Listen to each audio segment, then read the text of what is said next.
Class 10 subject mathematics और chapter number 6 का उदाहरण फर्स्ट है। यदि कोई रेखा एक ए बी सी की भुजाओं ए बी और ए सी को क्रमशः डी और ई पर प्रतिच्छेद करे तो आकृति पे आप देख सकते हैं ए बी सी एक ट्रायंगल है जिसको डी और ई डी प्रतिच्छेद कर रहा है ए बी को और ई प्रतिच्छेद कर रहा है ए और सी को। तो वही चीज़ को लिखे हैं और भुजा बी सी के समांतर हो, ये बी सी के समांतर डी ई रेखा है।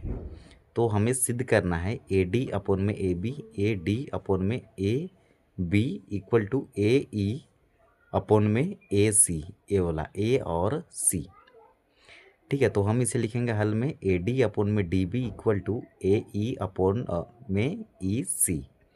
देखो ये हमें दिया गया है, ठीक है, डी ई समांतर है बी सी के, ये वाला डी और ई किसके समांतर है, बी और सी के। अतः ये हमें प्रूव करना है ए डी अपोन में D B equal to A E upon में ए सी। ठीक है, ये तो ए डी अपोन में डी बी, ये डी बी ये होता है थेल्स प्रमेय।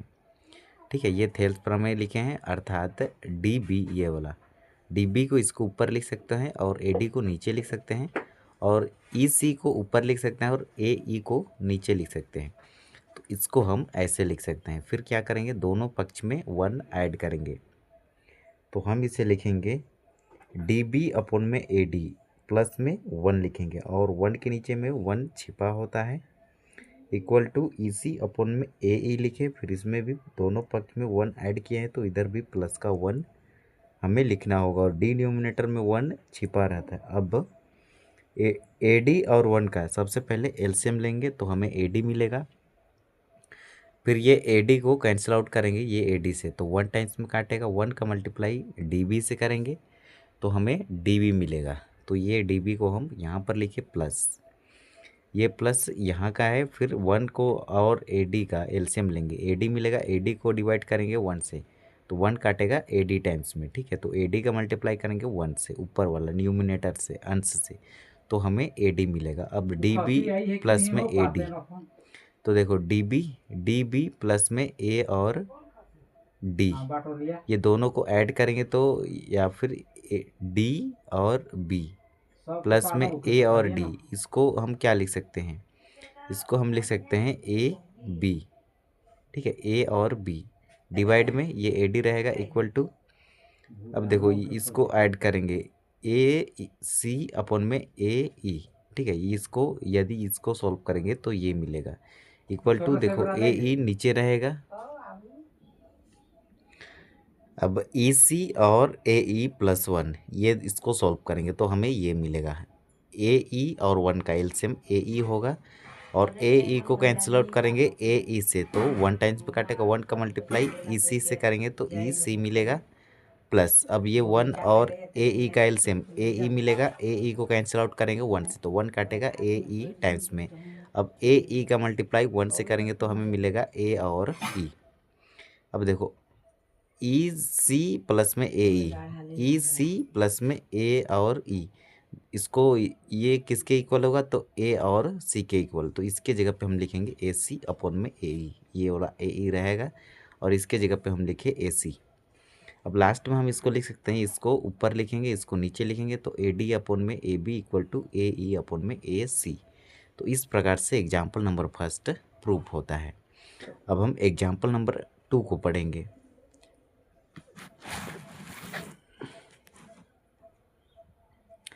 एग्जाम्पल नंबर 2 है हमारा ए बी सी डी एक के समलंब है। ठीक है, जिसमें ए बी समांतर डी सी है, ये ए बी के समांतर ही क्या है, डी और सी है। असमांतर भुजाओं ए डी और बी सी पर क्रमशः बिंदु ई और एफ इस प्रकार स्थित है कि ई एफ भुजा ए बी के समांतर है, ये वाला ई और एफ भुजा किसके, ए बी के समांतर है। आकृति 6.14 में दर्शाया गया है। ठीक है, ए ई अपोन में E D equal to B F upon में एफ सी है। हल में लिखेंगे, आइए ए और सी को मिला देते हैं, तो ए और सी को हम यहाँ पर मिला लिए हैं कंस्ट्रक्शन में, रचना में। ठीक है, तो अब हम क्या लिखेंगे इसको, फिर हम लिखेंगे मिलाए, फिर ई एफ को जी पर प्रतिच्छेद करें। ई और जो एफ है, ठीक है, ई और एफ को ये बीच में होगा हमारा जी, तो यहाँ पर हम लिख सकते हैं जी। जी पर प्रतिच्छेद करें तो आकृति 6.14 यही होगा, ठीक है। फिर ए बी समांतर डी सी, ये वाला ए और बी किसके समांतर है, डी और सी के समांतर है। और एक ही रेखा के समांतर रेखाएं परस्पर समांतर होती है, ये रूल है, ठीक है। और त्रिभुज ए डी सी, ये वाला ए डी और सी, यहाँ से एक ट्रायंगल बन रहा है ना, तो यहाँ पर लिखेंगे ई जी जो होगा समांतर होगा डी सी के। ई और जी ये वाला लाइन ये समांतर है किसके, डी और सी के, क्योंकि ई एफ समांतर डी सी है, ठीक है। डी ई एफ, ई और एफ समांतर डी और सी के है। अतः ए ई अपन में ई डी, हम इसको लिख सकते हैं ना, ए ई अपन में ई डी इक्वल टू ए जी अपन में जी सी, अपन में जी सी, ये प्रमेय 6.1 मतलब थेल्स प्रमेय के अकॉर्डिंग, ठीक है। आधारभूत समानुपातिकता भी कहते हैं इसको। इसी प्रकार त्रिभुज सी ए बी में, सी ए और बी में यहाँ पर भी एक राइट एंगल ट्रायंगल बन रहा है, तो यहाँ पर भी हम लिख सकते हैं वही थेल्स थ्योरम से, ए जी अपन में जी सी equal to B F upon में एफ सी। ए जी अपन में जी सी और बी एफ अपन में एफ सी, वही चीज़ को लिखे हैं। अर्थात समीकरण फर्स्ट और सेकंड से ए ई अपन में E D equal to B F upon में एफ सी, तो ये होगा हमारा एग्जाम्पल नंबर 2 का आंसर।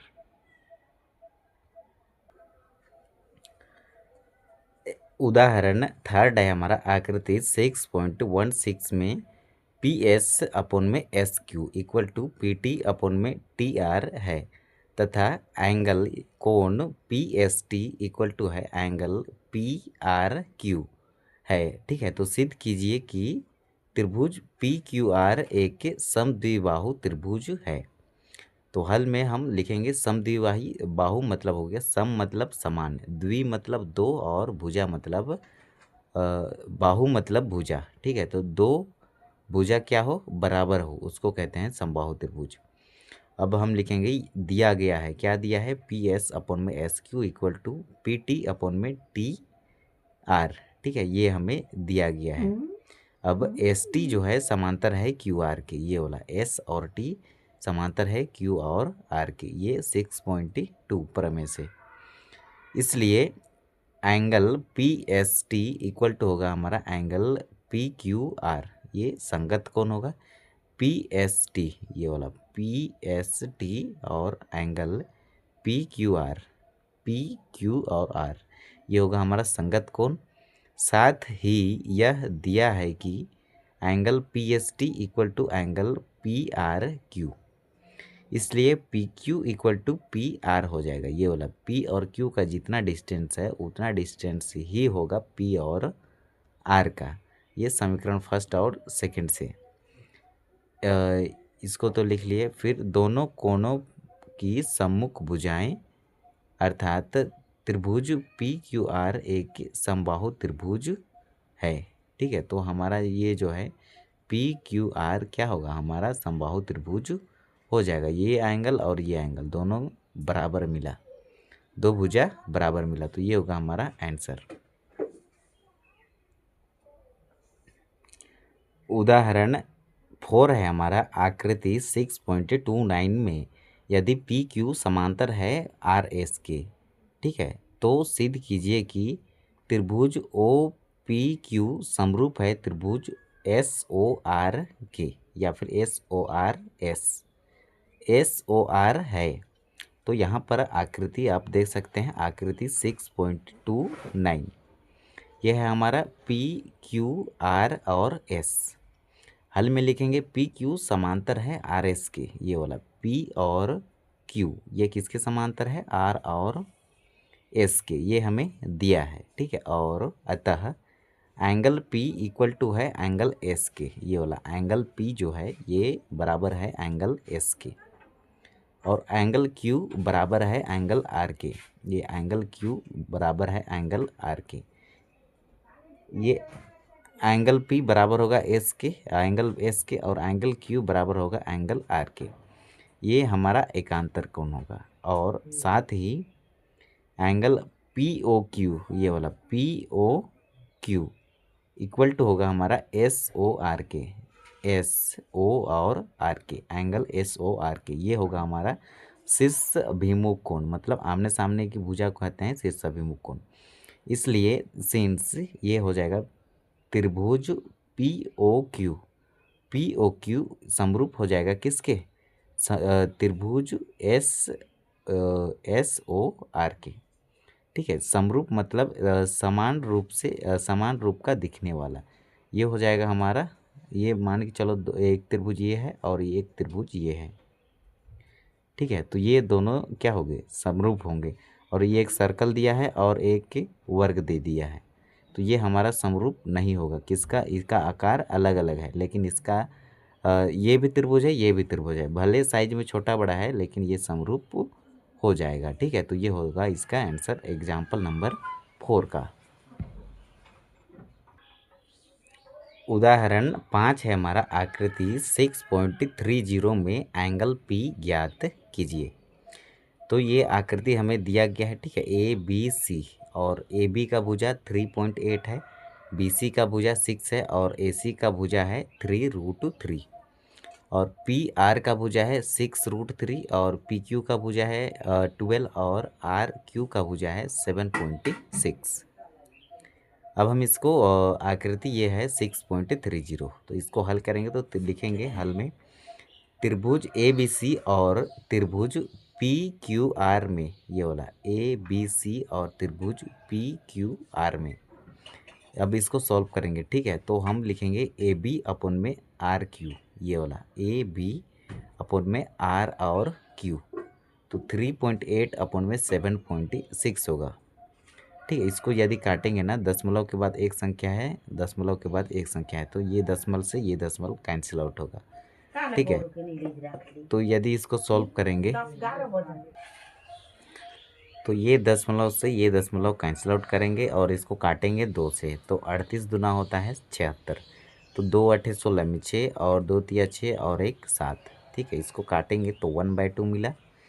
अब हम लिखेंगे बी सी अपन में क्यू पी, ये वाला बी और सी डिवाइड में क्यू और पी। ठीक है, तो ये 6/12, इसको भी काटेंगे तो हमें मिलेगा 1/2, और लास्ट में लिखेंगे ए सी या फिर सी ए अपन में पी आर। ठीक है, तो सी और ए, ये वाला सी और ए या फिर ए सी अपन में पी आर, पी और आर। अब 3√3 अपन में 6√3, तो ये √3 से √3 कैंसिल, और 3 को काटेंगे 3 काटेगा 6 को 2 टाइम्स में, तो यहाँ भी मिला हमें 1/2।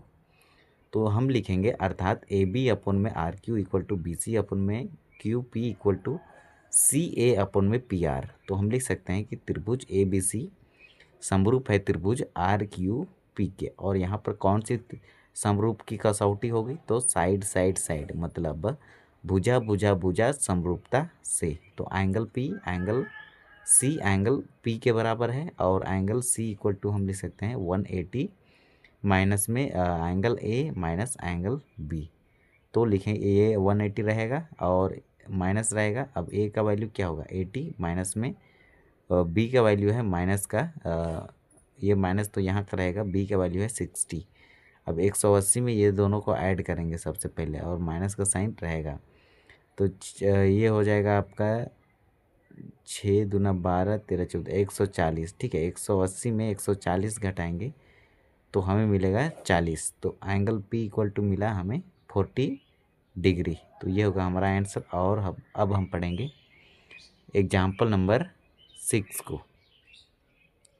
ठीक है, ये एंगल सी है, एंगल सी इक्वल टू लिखेंगे हम 180 डिग्री माइनस में angle A minus angle B.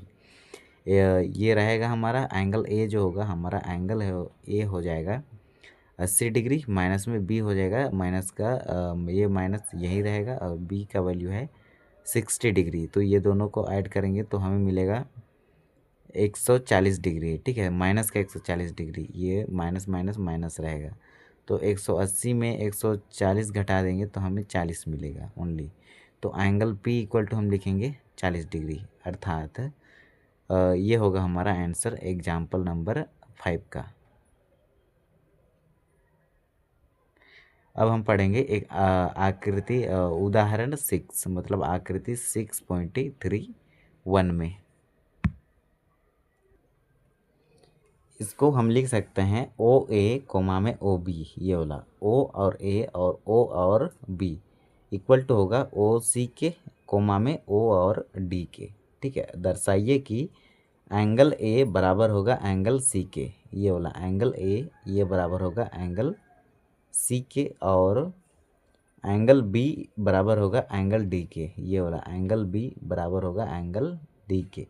ये हमें प्रूव करना है, सिद्ध करना है। तो एंगल बी इक्वल टू हम लिखेंगे एंगल डी है, मतलब बी भुजा किसके भुजा के बराबर है, एंगल डी के बराबर है। ये इक्वल टू लिखे हैं हम अपने से, ठीक है, और ये हमें दर्शाना है। फिर हम लिखेंगे हल, ओ ए कोमा में ओ बी, ये बोला ओ और ए और ओ और B equal two O C comma में ओ डी, ओ और सी कोमा में ओ और डी, ये हमें दिया है। अब हम लिखेंगे इसको, अतः ओ ए अपन में ओ सी, ओ ए अपन में ओ और सी equal two O D upon में O B, O D upon में ओ और बी। साथ ही हमें प्राप्त है कि angle A O D equal to angle C O B शीर्षाभिमुख कोण है। अतः 1 और 2 से, समीकरण फर्स्ट और सेकंड से त्रिभुज ए ओ डी समरूप होगा हमारा त्रिभुज सी ओ बी के। और यहाँ पर समरूप का जो कसौटी अप्लाई हुआ है वो हुआ है साइड एंगल साइड, समरूपता कसौटी से। इसलिए हम लिखेंगे कि एंगल ए इक्वल टू होगा एंगल सी और एंगल डी इक्वल टू होगा 18, ठीक है। तो ये 18 नहीं है, ये एंगल डी इक्वल टू होगा एंगल बी। तो ये होगा हमारा आंसर एग्जाम्पल नंबर 5 का। उदाहरण 7 है हमारा, 90 सेंटीमीटर की लंबाई वाली एक लड़की, ठीक है, बल्ब लगे एक खंभे के आधार से परे 1.2 मीटर पर सेकंड की चाल से चल रही है। यहाँ पर है लड़की, ठीक है, आकृति में यहाँ पर नीचे हम बना लिए हैं। यदि बल्ब भूमि से 3.6 सेंटीमीटर की ऊंचाई पर है तो 4 सेकंड बाद, मतलब 4 सेकंड बाद उस लड़की की छाया की लंबाई ज्ञात कीजिए। तो इसको सॉल्यूशन में लिखेंगे। हल में मान लीजिए ए बी बल्ब लगे खंभों को तथा सी डी लड़की द्वारा खंभे के आधार से परे 4 सेकंड चलने के बाद उसकी स्थिति को प्रकट करते हैं। तो आकृति 6.32 आप देख सकते हैं। ये ए बी है खंभे की लंबाई, ठीक है, ए और बी, और यहाँ पर सी माने हैं, इसको डी माने हैं, इसको ई माने हैं, और डी ई को हम एक्स माने हैं, और ए बी का जो डिस्टेंस है वो 3.6 सेंटीमीटर माने हैं। आगे देखेंगे, आकृति से आप देख सकते हैं कि डी और ई, ये देखो डी और ई लड़की की छाया की लंबाई है, ठीक है, इसको एक्स माने हैं। मान लीजिए D E equal to D E x metre है, मतलब D E equal to x metre है। अब बी डी, बी और डी, ठीक है, बी और डी 1.2 मीटर है, ये वाला 1.2 मीटर। तो अब देखो यदि डी बी, ये वाला डी और बी 1.2 मीटर है, अब इसकी मल्टीप्लाई ये 4 से करेंगे, ठीक है। 4 यहाँ पर बोला है ना कि 4 सेकंड बाद, ठीक है, यहाँ पर 4 सेकंड बाद, तो इसको 4 से मल्टीप्लाई करेंगे तो 12 चौके 48, और 1 पॉइंट के पहले दशमलव, 1 अंक के पहले दशमलव, तो 4.8 मीटर हो जाएगा। अब ध्यान दीजिए त्रिभुज ए बी ई, ये वाला ए बी और ई, ठीक है, पहला ट्रायंगल और दूसरा ट्रायंगल बनेगा हमारा, त्रिभुज बनेगा सी डी और ई, ए बी ई और सी डी ई। यहाँ पर भी एक ट्रायंगल बन रहा है, ठीक है, ये छोटा वाला और ये बड़ा वाला, जिसमें एंगल बी बराबर होगा एंगल डी के। ये वाला एंगल बी बराबर होगा एंगल डी के, क्योंकि दोनों समरूप है आपस में।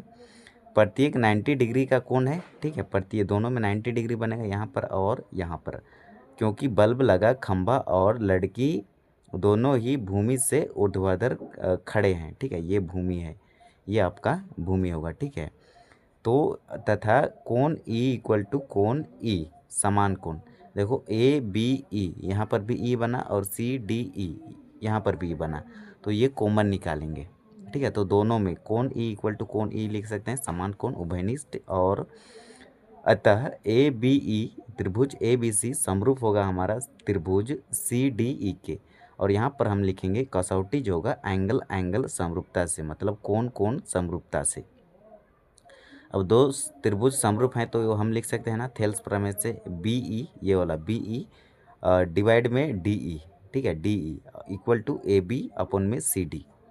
तो इसको यहाँ से लिखे हैं, देखो डी बी और ई, देखो बी और ई, ठीक है, बी ई बटा के नीचे में डी और ई, डी और ई, तो इक्वल टू लिखे। अब ए बी ये वाला ए और बी, और बटा के नीचे में क्या लिखेंगे सी और डी। अब देखो अब क्या करेंगे इसको, ये होगा हमारा समरूप त्रिभुज की संगत भुजाएं को लिखें, ठीक है। अब देखो बी ई का वैल्यू कितना है, बी और ई का वैल्यू देखो बी और ई मतलब ये 1.2, बी ई का वैल्यू है हमारा, ये देखो बी और ई, ये यदि बी डी का वैल्यू 1.2 है तो इसको मल्टीप्लाई किया 4 से तो 4.8 मिला। तो यहाँ पर लिखेंगे 4.8 प्लस ये वाला x को जोड़ देंगे, ठीक है। तो 4.8 प्लस x हो जाएगा किसका, b और e का वैल्यू। अब d और e का वैल्यू निकालेंगे, देखो d और e इसको क्या माने हैं x माने हैं, तो नीचे में x होगा इक्वल टू लिखे। अब a और b का वैल्यू है 3.6, तो यहाँ पर लिखेंगे हम 3.6 डिवाइड लिखेंगे, फिर नीचे क्या होगा, तो नीचे होगा हमारा यदि 90 सेंटीमीटर दिया है, ठीक है, तो ये सी और डी 90 सेंटीमीटर दिया है, तो इसको हम मीटर में चेंज करेंगे, तो इसको डिवाइड करेंगे किससे 100 से, तो ये जीरो से ये जीरो कैंसिल, ठीक है। तो 9/10 इसको यदि सॉल्व करेंगे ना तो हमें मिलेगा 0.9 मीटर, ठीक है। तो इसके जगह पे लिखेंगे 0.9 मीटर। अर्थात अब क्या करेंगे, जब भी अंश हर में रहे दोनों साइड तो हम इसकी क्रॉस मल्टीप्लिकेशन करते हैं, तो 0.9 की मल्टीप्लिकेशन इससे करेंगे और 3.6 का मल्टीप्लिकेशन इससे करेंगे। लेकिन देखो दशमलव के बाद एक संख्या, दशमलव के बाद एक संख्या, तो ये दशमलव से ये दशमलव आप कैंसिल आउट कर सकते हो। यदि इसको काटेंगे ना तो 9 चौके 36 होगा, ठीक है, तो इससे ये भी कैंसिल हो जाएगा, तो केवल 4 मिलेगा। 4 का मल्टीप्लाई x से करेंगे तो 4x मिलेगा, और इधर 4.8 प्लस x रहेगा। अब देखो ये 4x रहेगा हमारा, ये 4.8 लिखे इक्वल टू लिखे, ये प्लस का x को इक्वल टू के राइट साइड भेजेंगे तो ये माइनस का x हो जाएगा। अब 4x में माइनस का 1x से सब्ट्रैक्ट करेंगे, घटा देंगे, तो हमें मिलेगा 3x। अब ये 3 मल्टीप्लाई में है, इधर आके डिवाइड में होगा, तो x इक्वल टू 4.8 अपॉन में 3, इसको काटेंगे ना तो 3 का 3 किए, 4 इधर आ जाए, 4 में 1 इधर चला आएगा तो 18 होगा, तो 3 छक 18, तो 1.6 जो मिला ये हमारा आंसर होगा। तो हम लिखेंगे x इक्वल टू 1.6। अतः 4 सेकेंड चलने के बाद लड़की की छाया की लंबाई जो होगी 1.6 मीटर है। तो ये होगा हमारा आंसर उदाहरण 7 का। उदाहरण 8 है, आकृति 6.33 में सी एम और आर एन क्रमशः त्रिभुज ए बी सी और त्रिभुज पी क्यू आर की माध्यिकाएं हैं। यदि त्रिभुज ए बी सी समरूप होगा त्रिभुज पी क्यू आर है तो सिद्ध कीजिए कि त्रिभुज ए एम सी समरूप होगा त्रिभुज पी एन आर के, ठीक है। तो और सेकंड में हमें प्रूफ करना है सी एम अपॉन में P N equal to A B upon में पी क्यू, और थर्ड कंडीशन में हमें प्रूफ करना है त्रिभुज सी एम बी समरूप होगा हमारा आर एन क्यू के। तो फर्स्ट को सॉल्व करेंगे ये वाला को, ठीक है। तो फर्स्ट में त्रिभुज ए बी सी को लेंगे। ए बी सी समरूप है किसके, त्रिभुज पी क्यू आर के, पी क्यू और आर के। तो इसे ये दोनों त्रिभुज समरूप है, तो हम इसको लिख सकते हैं ना, ए बी अपन में P Q equal to B C upon में क्यू आर, और सी ए सी या फिर ए सी या फिर सी ए। तो हम यहाँ लिखे सी ए अपन में आर पी, ठीक है, आर पी या फिर पी आर, ये लिख सकते हैं। तो इसे समीकरण फर्स्ट मानते हैं। यदि दो त्रिभुज यदि आपस में समरूप हो तो इसके संगत भुजाएं बराबर होती है, ठीक है। तो इसको ऐसे लिख सकते हैं। तो एंगल ए, ये एंगल ए बराबर होगा एंगल पी के, और एंगल बी, ये वाला एंगल बी बराबर होगा एंगल क्यू के, और एंगल सी बराबर होगा एंगल आर के। इसे समीकरण सेकंड मानेंगे। परंतु ए बी, ए और बी इक्वल टू 2am, ठीक है। ये ए और बी इक्वल टू मानेंगे 2am, और P Q equal to 2pn, क्योंकि cm और rn माध्यिकाएँ हैं। यदि ये ए बी, इस ये वाला 1 और ये वाला 1, 1 मिला के 2 हो जाएगा, ठीक है। 2am, 2 और a और m। उसी प्रकार इधर भी बनेगा इसका हाफ, ठीक है। ये इसका हाफ दोनों को जोड़ेंगे तो हमें मिलेगा 2pn, p और n।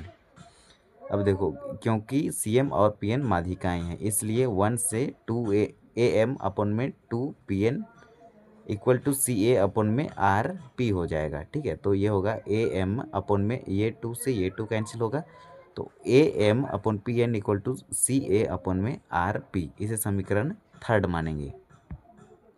अब हम लिखेंगे साथ ही एंगल या फिर कोण M A C equal to angle N P R, समीकरण सेकंड से। इसे समीकरण 4 मानेंगे।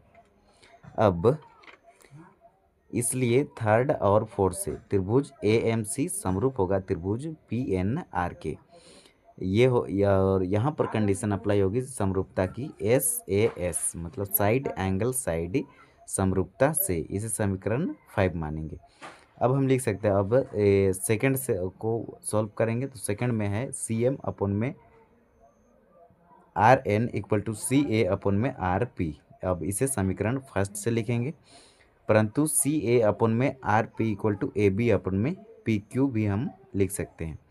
अतः सी एम अपन में R N equal to A B upon में पी क्यू, इसे समीकरण 6 और 7 से लिखेंगे, ठीक है। समीकरण 6 और 7 से लिखेंगे। अब थर्ड को सॉल्व करेंगे। थर्ड में है हमारा ए बी अपन में P Q equal to B C upon में क्यू आर, ये समीकरण फर्स्ट से लिखे हैं।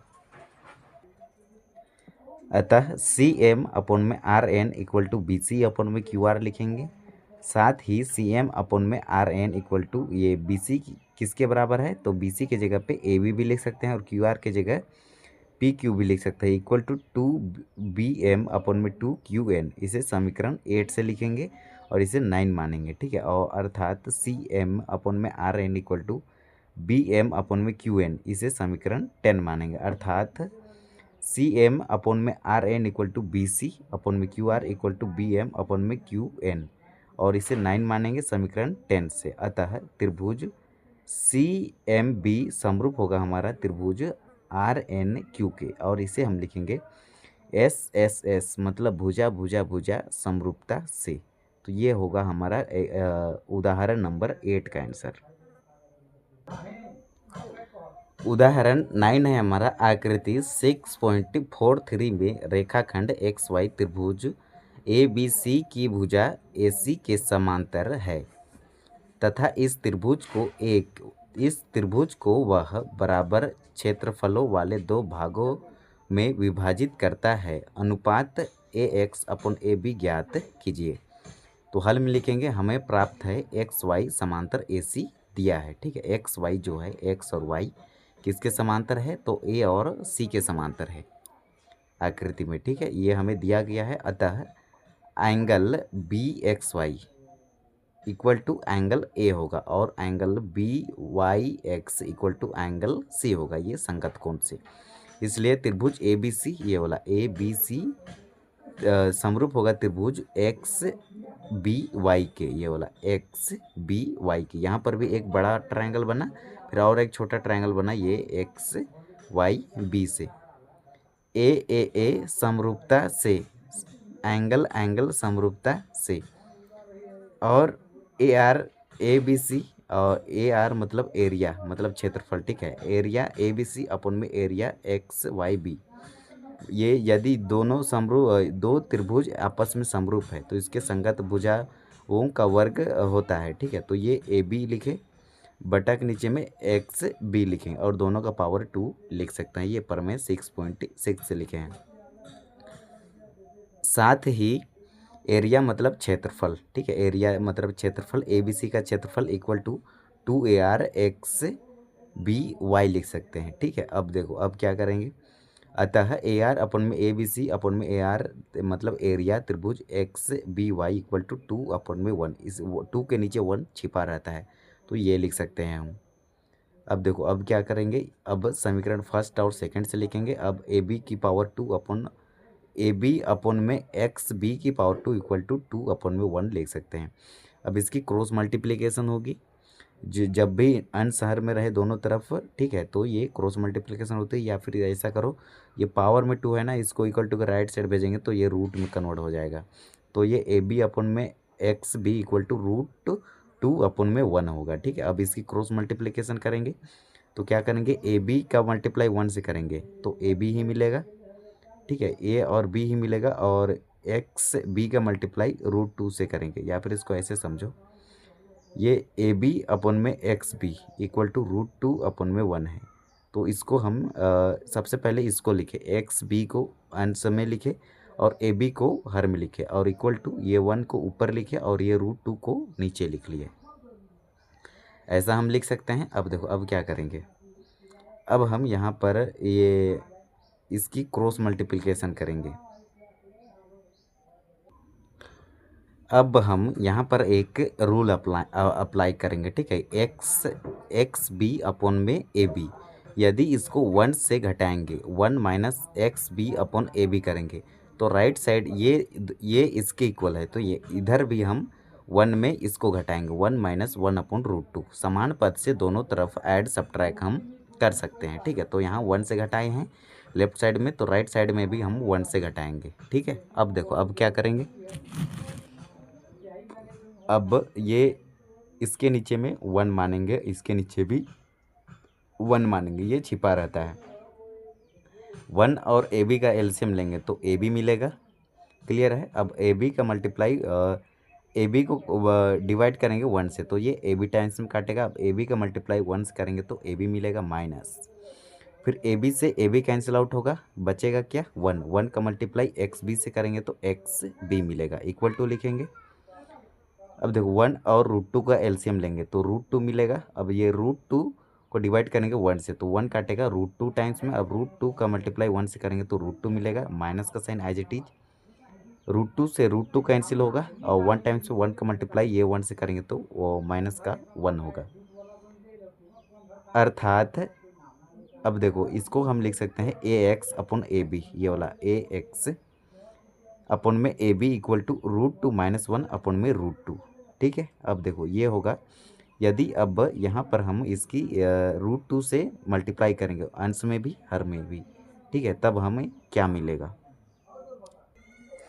अब देखो यहाँ पर √2 माइनस 1 और बटा के नीचे में √2 है, तो ये कैसे आया, 2 माइनस √2 अपन में 2 कैसे आया, तो अंश में भी √2 से मल्टीप्लाई किए और हर में भी √2 से मल्टीप्लाई किए।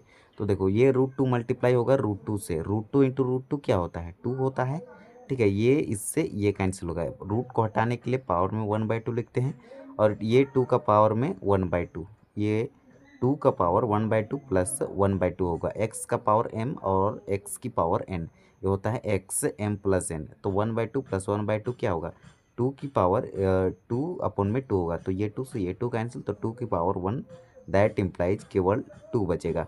तो वही 2 को यहाँ लिखे और माइनस लिखे ये इसको, फिर ये √2 मल्टीप्लाई होगा 1 से तो ये माइनस का √2 होगा, और नीचे में देखो √2 मल्टीप्लाई √2 क्या होगा, डायरेक्ट 2 होगा। तो ये होगा हमारा आंसर एग्जाम्पल नंबर 9 का। उदाहरण 10 है हमारा, आकृति 6.48 में angle A C B equal to 90 degree तथा C D perpendicular A B है। सिद्ध कीजिए कि तब हमें सिद्ध करना है बी सी की पावर 2 अपन में ए सी की power 2 equal to B D upon में ए डी है। हल में लिखेंगे त्रिभुज ए सी डी समरूप है त्रिभुज ए बी सी के। प्रमेय 6.7 से लिखे हैं हम, ठीक है। अतः ए सी अपन में A B equal to A D upon में ए सी। यदि दो त्रिभुज आपस में समरूप हो ए सी डी, ये वाला ए सी और डी छोटा वाला, फिर ए बी और सी दोनों समरूप है तो इसके संगत भुजा भी बराबर होते हैं, ठीक है। तो ए सी अपन में लिख सकते हैं ए बी और ए डी अपन में ए सी। अब देखो अब क्या करेंगे, अब देखो इसकी मल्टीप्लाई इससे करेंगे। अब ये अंश हर में है दोनों तरफ और इक्वल टू का साइन है तो इसका क्रॉस मल्टीप्लिकेशन होता है, ठीक है। ए सी का मल्टीप्लाई ए सी से तो ए सी का power 2 equal to A B multiply में ए डी। इसी प्रकार त्रिभुज बी सी डी समरूप होगा हमारा त्रिभुज बी ए सी के।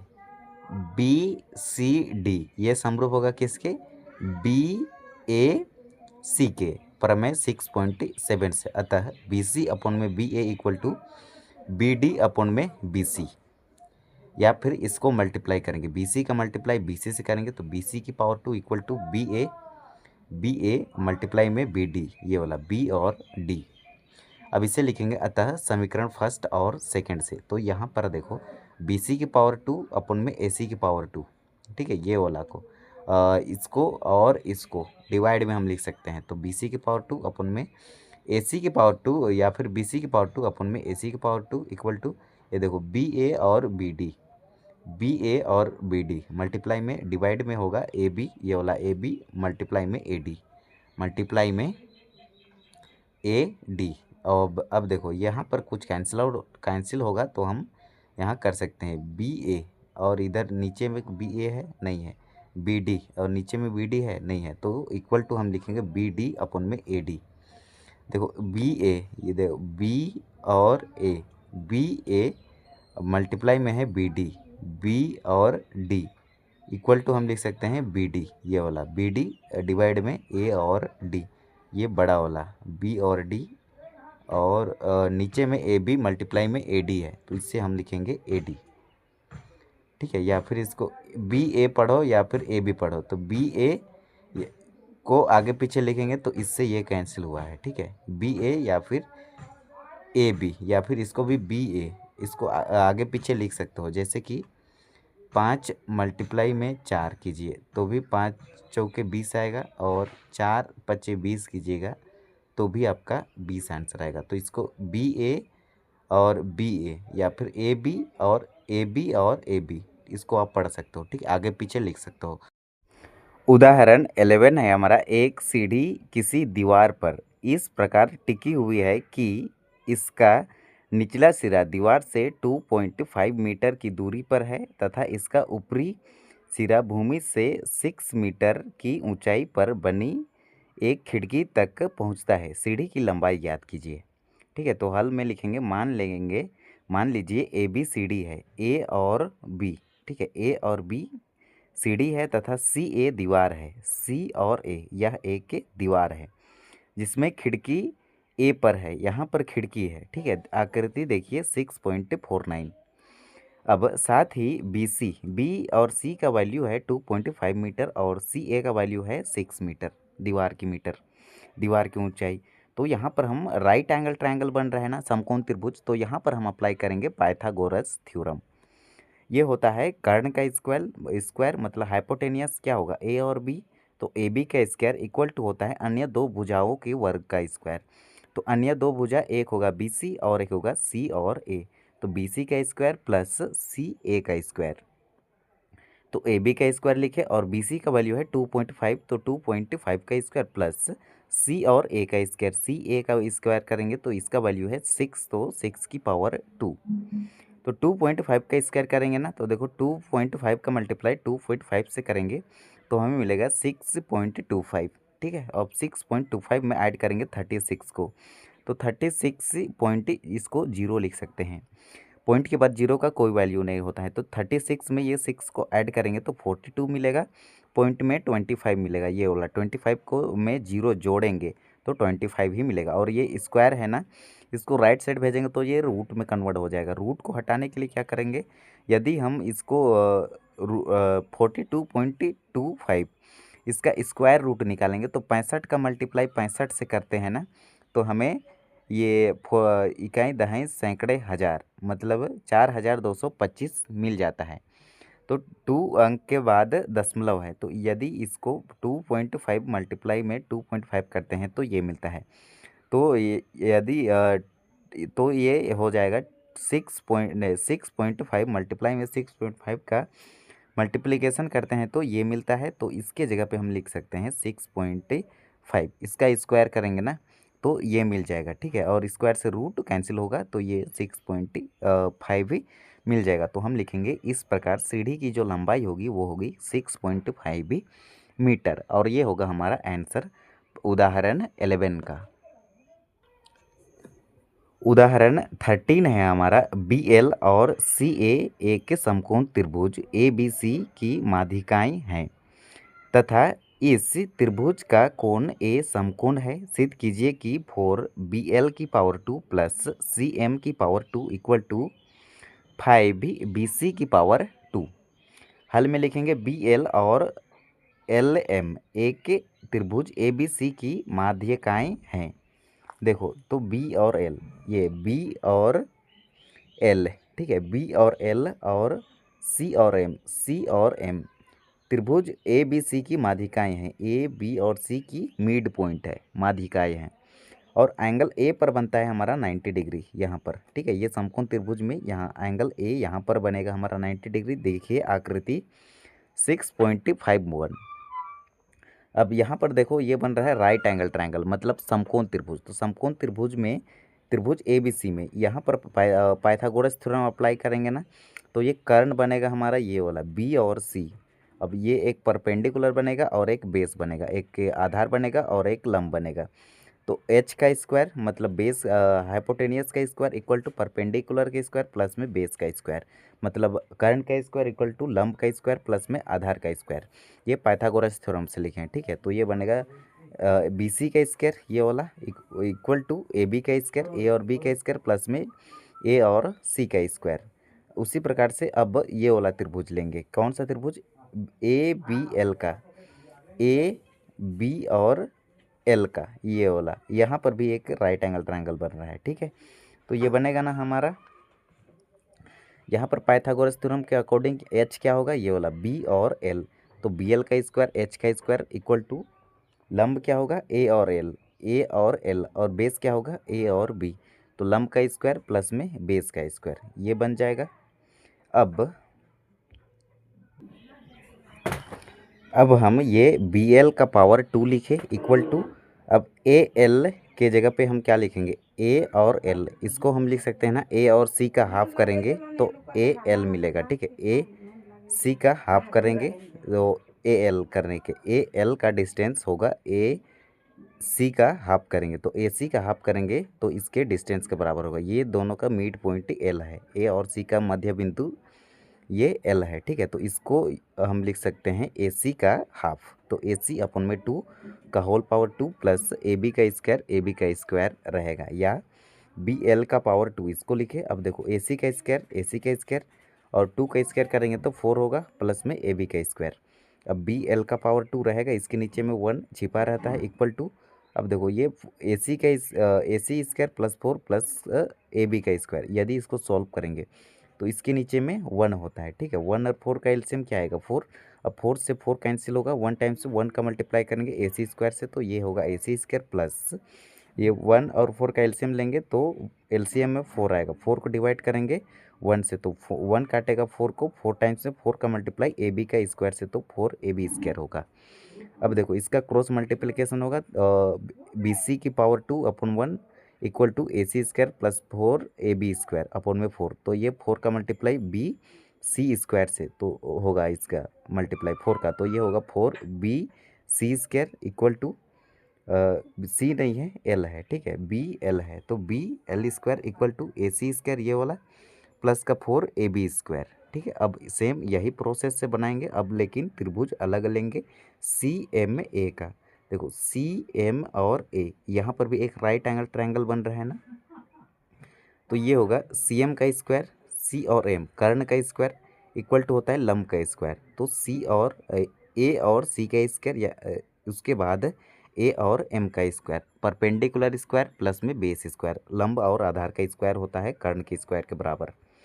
अब देखो ये सी एम का स्क्वायर रहेगा equal to A C square plus, देखो हम यहाँ पर ए एम, ए और एम को हम लिख सकते हैं ना ए बी का हाफ करेंगे, ए और बी का हाफ, ठीक है। तो ए बी अपन में 2 ऑफ दी होल पावर 2, क्योंकि ए बी का मध्य बिंदु एम है, ए और बी का मिड पॉइंट क्या है, एम है।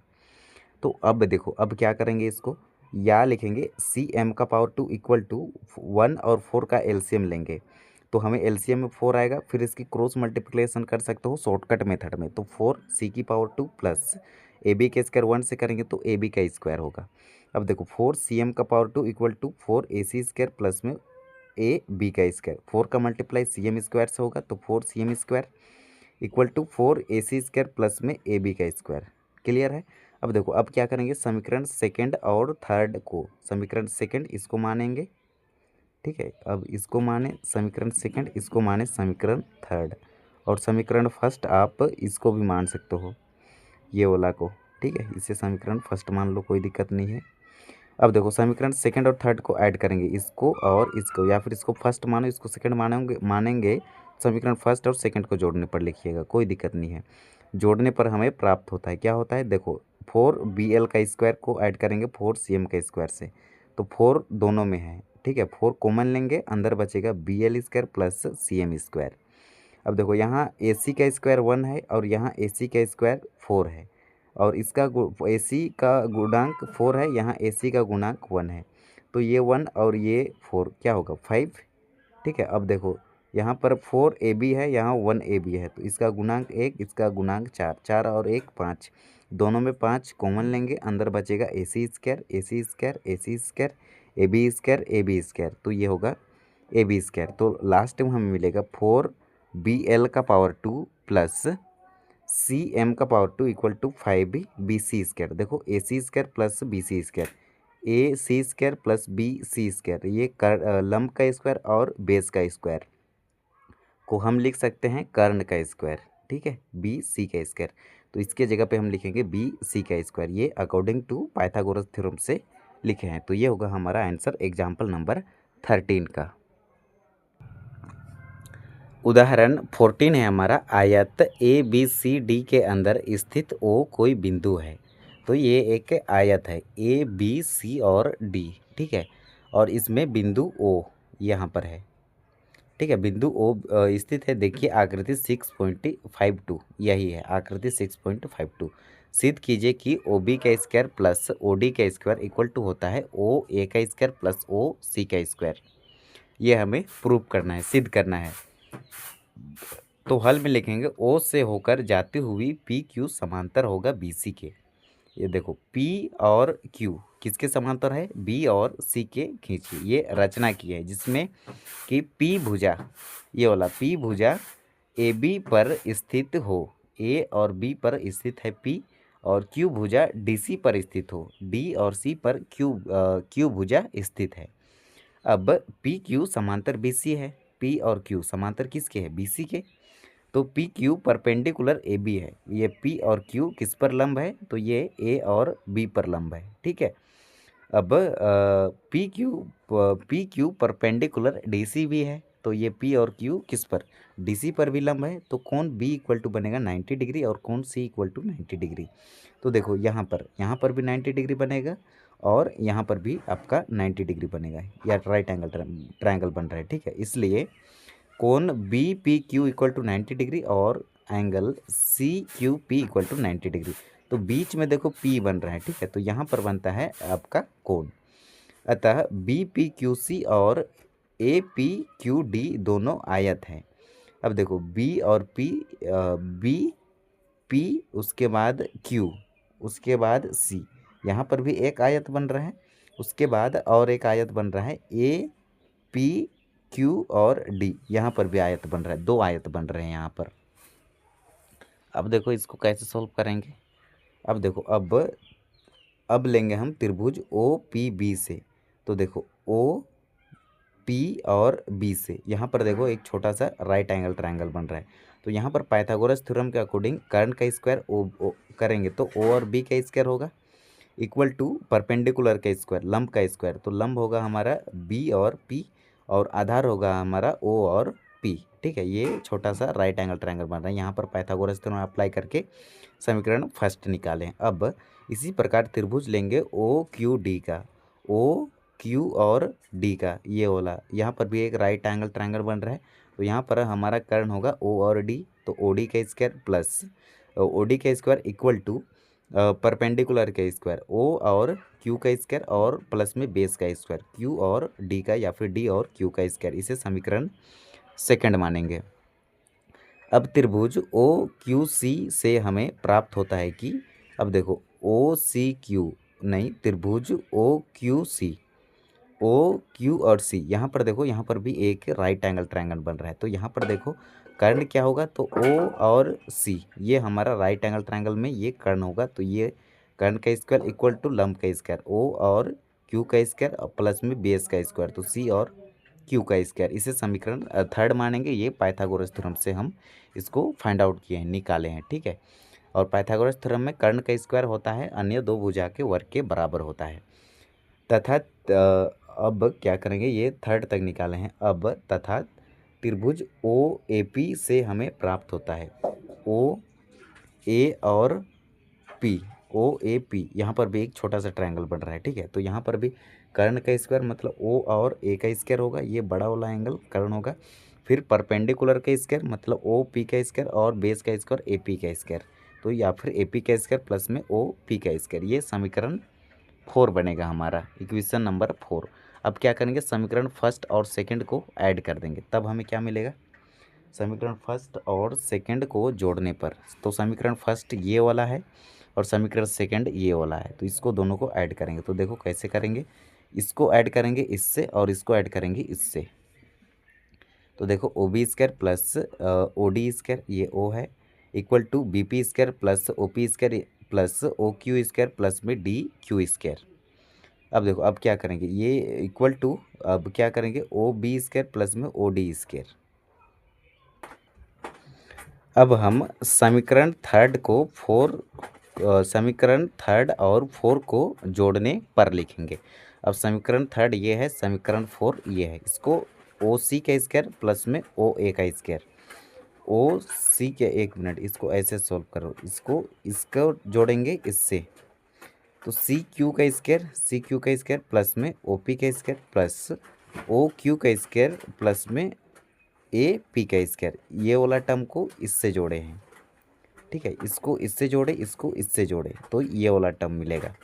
और ये वाला टर्म को तो हम इसको फर्स्ट और सेकंड को जोड़े तो ये मिला ओ बी स्क्वायर प्लस में O D square equal to B P square plus में ओ पी स्क्वायर प्लस में ओ क्यू स्क्वायर, इसको इस प्लस में डी क्यू का स्क्वायर। ठीक है, इसको इससे जोड़े फर्स्ट में, फिर ये वाला को लिखे बी पी स्क्वायर प्लस में B P square plus O P square. ठीक है, सेकंड में है हमारा ओ पी स्क्वायर, फिर ओ क्यू स्क्वायर फिर प्लस में डी क्यू स्क्वायर। अब समीकरण थर्ड और 4 को जोड़े, तो इसको इसके साथ जोड़े और इसको इसके साथ जोड़े। ठीक है, तो ये मिलेगा, क्योंकि B P equal to C Q है। देखो बी और पी किसके बराबर हैं, सी और क्यू के बराबर हैं, तो वही चीज़ को लिखे हैं। और D Q equal to A P है, डी और क्यू किसके बराबर है, ए पी के बराबर है। तो अब देखो यहाँ पर हम लिखेंगे सी क्यू का स्क्वायर प्लस में ओ क्यू का स्क्वायर, देखो सी क्यू का स्क्वायर और प्लस में ओ और क्यू का स्क्वायर, तो ये लंब का स्क्वायर और ये आधार का स्क्वायर किसके बराबर होगा, कर्ण के स्क्वायर के बराबर होगा, ओ सी के स्क्वायर के बराबर। तो हम लिखेंगे ओ सी का स्क्वायर प्लस, देखो ओ पी और ए पी, ओ पी और ए पी। ठीक है, ए ओ पी और ए पी ये होगा ना कर्ण के स्क्वायर के बराबर, ये लंब का स्क्वायर और ये बेस का स्क्वायर, तो कर्ण का स्क्वायर को लिख सकते हैं ना ओ और ए का स्क्वायर, तो इसको लिखे ओ ए का स्क्वायर समीकरण थर्ड और 4 से। तो ये होगा हमारा आंसर एग्जाम्पल नंबर 14 का। ठीक है, तो ये होगा हमारा आंसर जो कि इस चैप्टर का लास्ट एग्जाम्पल था।